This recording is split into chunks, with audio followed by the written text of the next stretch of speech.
नमस्कार, माझ्या चॅनलमध्ये तुमचं स्वागत आहे. ज्यांनी मला सबस्क्राईब केलेलं आहे त्यांचे मनापासून धन्यवाद. तर मी आज बनवणार आहे भरल्या वांग्याची भाजी.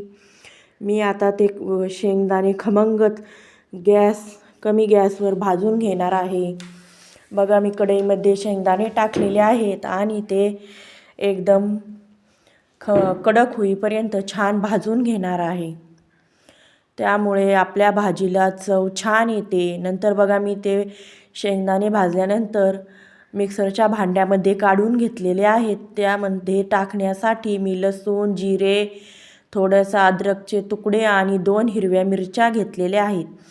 नंतर वांगे स्वच्छ धुवून ते 4 त्याच्या काप करून घेतलेले आहेत. भरले वांगे करण्यासाठी असेच काप करायचे आहेत. मी बघा असेच काप केलेले आहेत. नंतर मी जो मसाला दाखवला होता तो आता मिक्सरमध्ये आपण बारीक करून घेणार आहोत. शेंगदाणे, हिरवी मिरची, जिरे, लसूण आणि अद्रकचे तुकडे. बघा, आता मी ते एकदम जास्त बारीक पण नाही करायचं आणि जास्त त्या शेंगदाण्याचा कूट मोठा पण नाही ठेवायचा. नंतर बघा, मी त्यामध्ये आता स्वादानुसार नमक घातलेलं आहे. मला जेवढं नमक पाहिजे तेवढं मी त्यामध्ये घेतलेलं आहे चवीपुरतं. नंतर मी जे वांग्याचे काप केलेले होते त्यामध्ये मी आता ते शेंगदाण्याचा कूट, हिरवी मिरची, लसूण, अद्रक आणि मीठ ते एकदम बारीक केलेलं मिक्सरमधून काढलेलं भरून घेणार आहे. छान भरल्यानंतर आता कढई गॅसवर ठेवणार आहे आणि त्यामध्ये टाकणार आहे तेल. ही वांग्याची भाजी खाल्ल्यामुळे चव एकदम छान येते. वांग्याची भाजी खायला कुणाकुणाला आवडते. नंतर बघा, मी कढईमध्ये तेल टाकलेलं आहे. नंतर त्यामध्ये टाकणार आहे हळद. नंतर मी कोथिंबीर घातलेली आहे, फ्रेश कोथिंबीर, ताजी दारातली कोथिंबीर.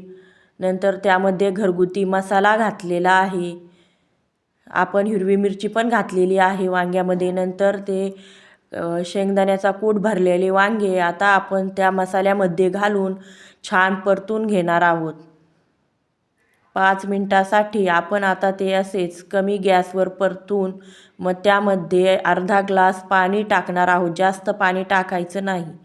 तुम्हाला रस्सा करायचा असेल तर तुम्ही टाकू शकता, पण मी तर काय जास्त रस्सा करणार नाही. त्यामध्ये एकदम कोरडे वांगे करणार आहे. थोडा रस्सा करायचा असेल तर करू शकता. नंतर 5 ते 10 मिनिटासाठी झाकण ठेवून बघा वांगे आता शिजलेत की नाही बघणार आहे. बघा, आता आपली वांग्याची भाजी तयार झालेली आहे. आता आपण पाहूया वांगे शिजलेत की नाही. बघा, आपले वांगे शिजलेले आहेत छान. बघा, आता किती छान तर्री आलेली आहे आपल्या वांग्याच्या भाजीला.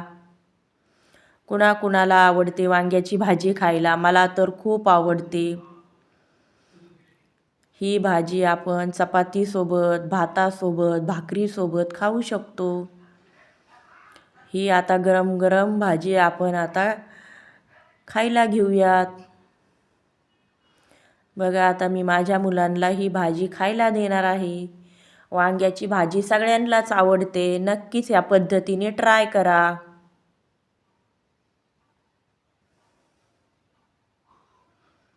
बघा, ही भाजीला तरी किती छान आलेली. बघताच तोंडाला पाणी सुटलं ना. किती छान भाजी बनलेली आहे. नक्कीच ह्या पद्धतीने ट्राय करा. बनवली की नाही मला कमेंटद्वारे नक्की कळवा. सबस्क्राईब करा. आवडल्यास लाईक करा. धन्यवाद.